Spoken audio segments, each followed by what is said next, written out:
इतिहास की तारीखें याद करने में बहुत दिक्कत होती है सर। कौन सी घटना कब घटी ये याद ही नहीं रहता सर। लंबे लंबे आंसर लिखने होते हैं लेकिन उनको कैसे याद करें सर। ऐसे कौन से प्रश्न हैं जिनको पढ़ लेने से पूरा अध्याय कंप्लीट हो जाता है।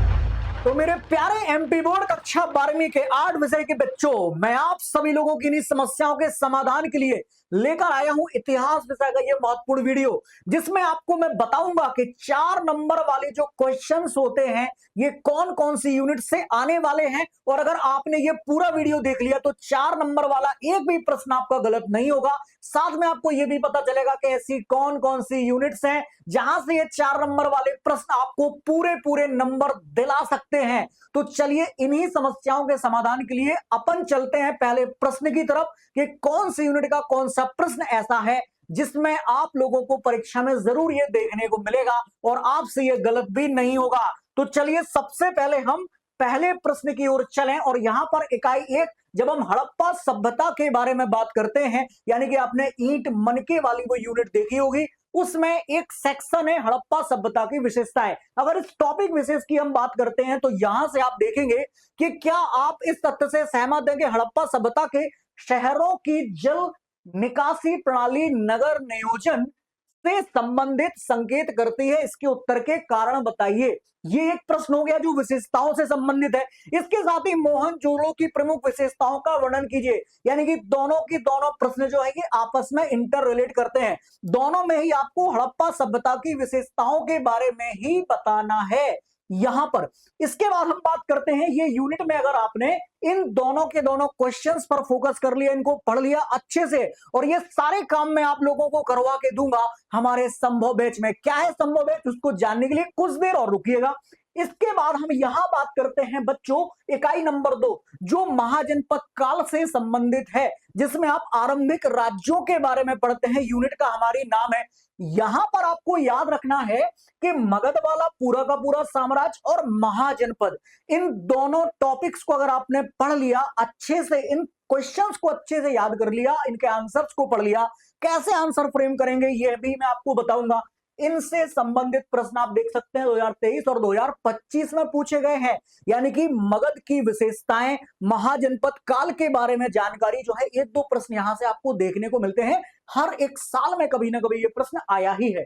इसके बाद हम बात करते हैं इकाई नंबर 5 की, जिसमें भक्ति और सूफी आंदोलनों के बारे में आप बात करते हैं। यहां पर आपको भक्ति काल के संतों के बारे में पढ़ने को मिलता है और सूफी संतों के बारे में पढ़ने को मिलता है। तो आप यहां देखिए 2022, 24, 23, 25 एक भी साल ऐसा नहीं गया है जिस साल में इस टॉपिक से प्रश्न नहीं आया। बस प्रक्रिया थोड़ी सी बदल जाती है, टाइप थोड़ा सा बदल जाता है, और कुछ भी बदलने दो, यहां पर अरिविहान आपके साथ है। सारी की सारी समस्याओं का निराकरण आपका संभव बैच में होगा। बार बार मैं आपसे ये बोल रहा हूं, दिमाग में लग रहा होगा ना कि ये क्या संभव बैच है। सारी चीजें संभव होंगी और वो होंगी कुछ देर के बाद। यहां देखिएगा मध्यकालीन भक्ति परंपरा के कोई 4 प्रमुख संतों के उपदेशों के बारे में बताइए। तो कबीरदास जी, चैतन्य महाप्रभु, मीराबाई, गुरु नानक देव, इनको अपन बहुत खूबसूरती के साथ पढ़ते हैं और अगर आपने इनका आंसर वहां लिख दिया तो आपकी बल्ले बल्ले हो जाएगी, बढ़िया नंबर मिलेंगे आपको। इसके बाद मीराबाई को भक्ति परंपरा की सुप्रसिद्ध कवयित्री क्यों कहा जाता है, 2022 में पूछा गया ये प्रश्न। इसके साथ ही आप यहां देखेंगे कि कर्नाटक की वीर शैव परंपरा का वर्णन कीजिए। अब इन सारे प्रश्नों में भी अगर हम बात करें कि सबसे ज्यादा आपको पढ़ के कौन सा जाना है, तो इन प्रश्नों को तो आप नोट कर लो। एक ये वाला प्रश्न हो गया और एक ये वाला प्रश्न हो गया। ये दोनों प्रश्न तो आपको एकदम कंठस्थ कर लेने हैं, लिख लो अभी से। इसके साथ अगर मैं आपसे आगे की यूनिट में बात करूं तो अब आता है गांधी जी और उनके प्रयासों से संबंधित यूनिट नंबर 11, यानी कि मैंने 4 यूनिट बताई है आपको और उन 4 यूनिट में आपको बता दिए कि 4 नंबर वाले प्रश्न 100% कहां से आएंगे। इसमें प्रश्न देख लो आप कि गांधी जी किस प्रकार के एक जननायक बन गए, स्पष्ट कीजिए। ये 23 में भी पूछा गया और 25 में। गांधी जी से ही संबंधित एक और प्रश्न आपको बताता हूं कि महात्मा गांधी जी की भारतीय स्वतंत्रता आंदोलन में भूमिका का वर्णन कीजिए। क्वेश्चन का टाइप बदल दिया, देख लो आप, 22 में और 24 में आया। मतलब अगर देखा जाए इन दोनों क्वेश्चंस को जो आपस में एक दूसरे से इंटरलेट करते हैं, तो 22 में आया, 23 में आया, 24 में आया, 25 में आया। मतलब ये दोनों के दोनों प्रश्न में लिखना अपने को लगभग एक जैसा ही है, लेकिन प्रश्न जो है वो पूछा गया हर साल। मतलब ये वाला जो है ये आईएमपी क्वेश्चन है, ये दोनों के दोनों ये आपको पढ़ना है। इसके अलावा गांधी जी के बहुत सारे आंदोलन है, वो तो आपको पढ़ना ही है। मतलब हमारा एक भी प्रश्न छूटने ना पाए। अब ये सारी की सारी चीजें आसान कैसे होंगी, थोड़ी देर बाद बताता हूं। देखो यहां पर अब हम आ जाते हैं आगे और आपको मैप से संबंधित भी प्रश्न बताता हूं कि कौन से सेक्शन से आपको मैप से संबंधित प्रश्न पूछे जा सकते हैं। देखो यहां पर लिखा है महाजनपद काल, इसके बाद मगध से संबंधित स्थल और बौद्ध धर्म से संबंधित स्थल, यानी कि महाजनपद जितने भी हैं 16 के लगभग, उन महाजनपदों को आपको पढ़ लेना है और उनसे संबंधित क्षेत्र। जैसे मान लीजिए आपसे पूछ लिया कि सर मुझे बताइएगा कि अस्मक नाम का महाजनपद कहां पर है, आप बता देंगे जल्दी से कि अस्मक नाम का महाजनपद यहां पर है। आपसे अगर पूछ लिया कि भैया बताइएगा हड़प्पा नाम का स्थल कहां पर है, आप बता देंगे यहां पर है। आपसे पूछ लिया धौलावीरा कहां पर है, आप बता देंगे धौलावीरा यहां पर है। आपसे पूछ लिया सारनाथ कहां पर है, आप बता देंगे सारनाथ यहां पर है। तो यही आप अगर क्वेश्चंस उठाकर देखेंगे तो आपको पता चल जाएगा कि इन्हीं बारे में तो हमारे सर ने हमें बताया था।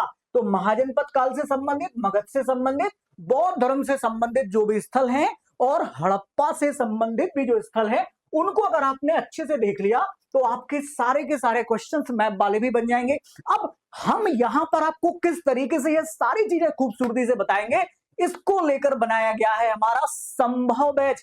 और इस बैच में आप लोगों को मैं बता दूं कि 50 दिन के भीतर ये पूरा का पूरा कोर्स आपको पूरा सिलेबस ऐसे क्वेश्चंस के साथ, ऐसे इंपॉर्टेंट चैप्टर्स के साथ कवर कराया जाएगा ताकि आप एग्जाम में जाके धड़ल्ले से अपना अच्छा स्कोर कर सकें।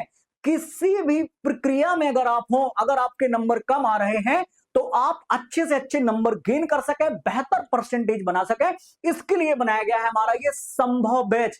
अब आप लोगों को घबराना बिल्कुल नहीं है कि ये सारे क्वेश्चन जो सर आपने बताए क्या हम इनको नोट भी कर पाएंगे क्या, तो नहीं, बिल्कुल परेशान होने की जरूरत नहीं है। डिस्क्रिप्शन बॉक्स जो दिया है उस पर आप क्लिक करेंगे, आपको इसकी पीडीएफ भी वहां पर मिल जाएगी।